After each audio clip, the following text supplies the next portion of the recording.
গ্রেপ্তারের 5 দিনের মাথায় জামিনে ছাড়া পান ক্ষমতাচ্যুত আওয়ামী লীগ সরকারের স্পিকার শিরীন শারমিন চৌধুরী। যা নিয়ে রাজনৈতিক অঙ্গনে আলোচনা তুঙ্গে গুঞ্জন উঠেছে, কার্যক্রম নিষিদ্ধ থাকা দলটি রাজনীতির মাঠে আসতে পারে তার হাত ধরে, নতুন নামে, নতুন নেতৃত্বে এবং ভিন্ন রাজনৈতিক বিন্যাসে ফিরে আসার সম্ভাবনাই আলোচিত হচ্ছে। অন্তর্বর্তী সরকারের অধ্যাদেশ জারির মধ্য দিয়ে আওয়ামী লীগের কার্যক্রম নিষিদ্ধ করেছিল। সম্প্রতি বিএনপি সরকার পার্লামেন্টে অধ্যাদেশটি পাশ করা একটি আইনে পরিণত হয়েছে। এতে আওয়ামী লীগ যদি আবার ফিরে আসতে, সক্রিয় রাজনীতিতে ফিরতে চায়, তাহলে পুরনো কাঠামোতে নয়, নতুন পরিচয়ে ফেরাতে আগ্রহী বিএনপি সরকার। আওয়ামী লীগের শীর্ষ পর্যায়ের নেতারা কেউ বিদেশে, কেউ আত্মগোপনে। এর বাইরে দলটির শীর্ষ নেতাদের একটি বৃহৎ অংশ কারাগারে।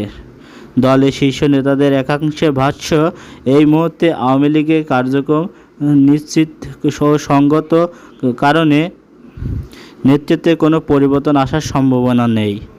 দলের সভাপতি শেখ হাসিনা, তিনি দেশের বাইরে থাকলেও এখনও তিনি সভাপতির দায়িত্ব পালন করছেন। এদিকে শীর্ষ নেতৃত্বের অবস্থান, সাংগঠনিক কার্যক্রম, কাঠামোর ধারাবাহিকতা এবং আইনি বাস্তবতা সব মিলিয়ে বর্তমানে পরিবর্তন প্রায় আপাতত অসম্ভব। ফলে গুঞ্জন যতটা জোরালো, বাস্তবতা তার চেয়েও অনেকটা ভিন্ন। তবে সাবেক স্পিকার ডক্টর শিরীন শারমিন চৌধুরী গ্রেপ্তারের 5 দিনের মাথায় জামিনকে ঘিরে গুঞ্জন আরও তীব্র হচ্ছে।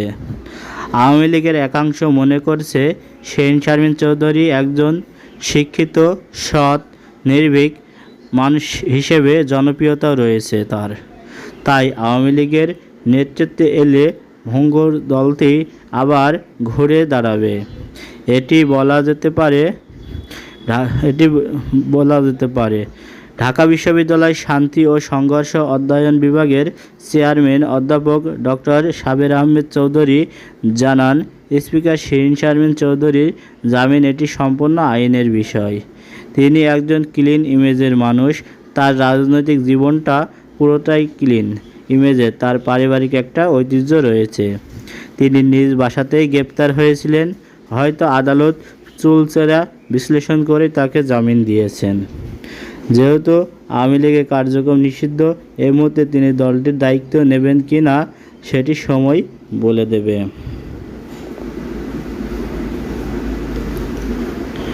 Mohammad Abu Sayeed, AS20 TV, Dhaka, Bangladesh.